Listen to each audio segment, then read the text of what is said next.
나방은 밤의 나비다. 그는 아무것도 먹지 않는다. 오직 불빛을 쫓고 어둠을 뒤질 뿐.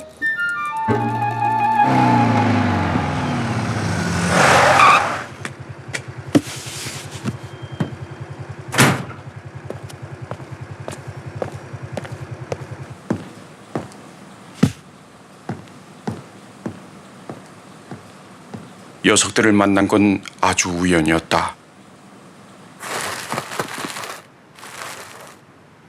실험용지보다 훨씬 싸고 숫자도 많아서 부담 없이 주문했던 실험용 곤충.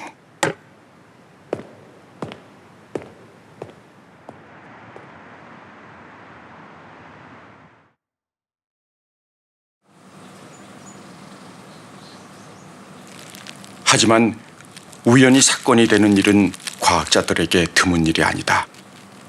애벌레들은 아침마다 스티로폼을 갉아먹고 밖으로 나와 있었다.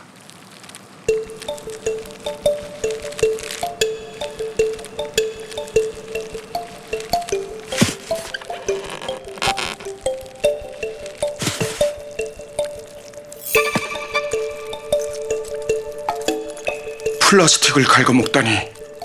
이 비밀이든 스티로폼이든 플라스틱은 소화가 안 되기 때문에 이걸 먹는 생명체는 없다.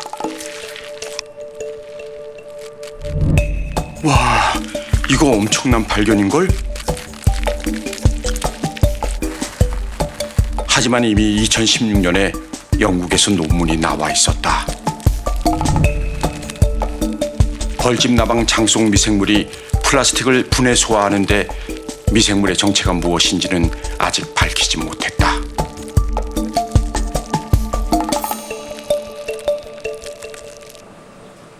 정말 미생물이 할까? 하늘에서 태양이 도는 것도 의심하는 게 과학 정신. 직접 확인해 보기로 했다.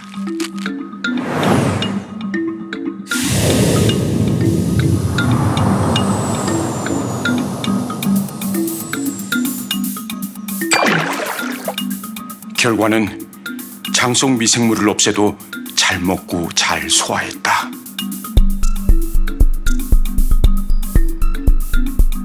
(7년간) 미생물을 쫓던 전 세계 과학자들을 당황하게 한 순간 과학자의 본능이 꿈틀꿈틀 솟아오르기 시작했다.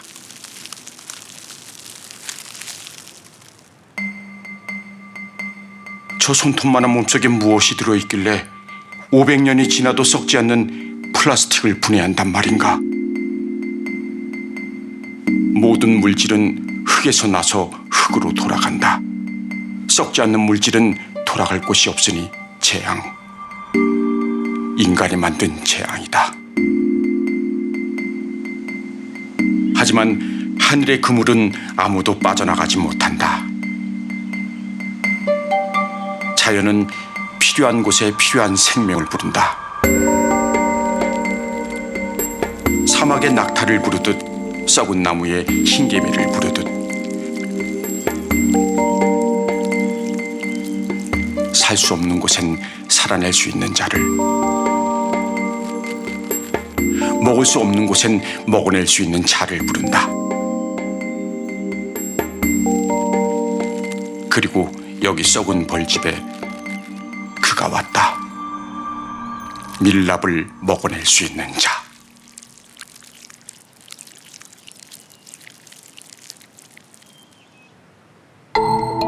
벌집나방 애벌레는 장속 밀랍탄소 사슬에 산소를 붙여 틈을 만들었고 이 틈에서 분해가 일어났다.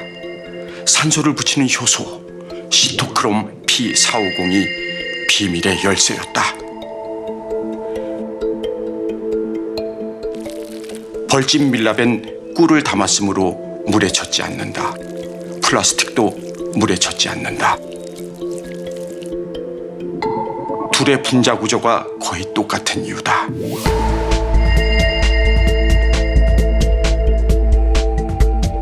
애벌레는 그저 밀랍을 먹듯 산소를 매달아 분해해서 플라스틱을 먹고 소화시켰다.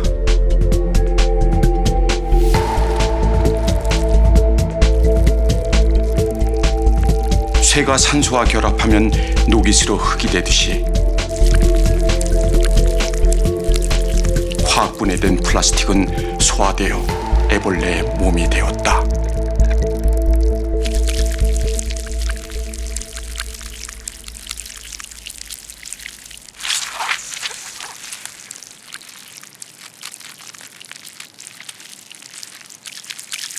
무엇으로 몸을 지을 것인가? 그가 먹는 게 그의 이름이다. 보리나방, 버들나방, 솔나방, 콩독나방, 박꽃 각시나방. 그의 이름은 벌집나방. 그렇다. 그는 밀랍, 즉 나방으로 다시 태어나는 벌집이다. 1억 5천만 년 동안 이어온 몸 바꾸기. 벌집과 나방은 그렇게 한 몸이 되었다.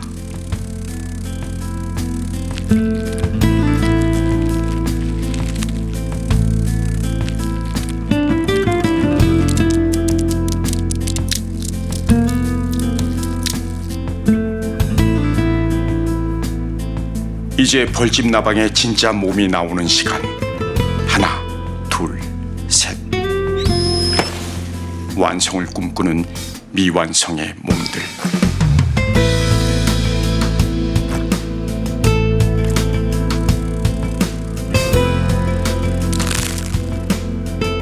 하지만 모든 미완성은 완성을 잉태한다. 먹을 수 없는 것들, 썩지도 못하는 것들에게 작은 산소방울을 달아 자기의 몸으로 완성한다.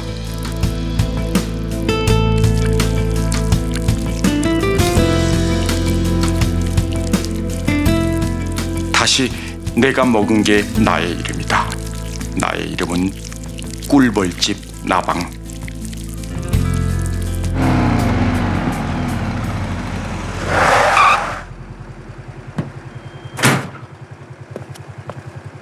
플라스틱은 고정관념을 닮았다. 단단히 굳어진 것에 산소를 매달아 틈을 만드는 시토크롬 P450. 과학자는 고단하지만 과학 정신은 빛나는 이유다.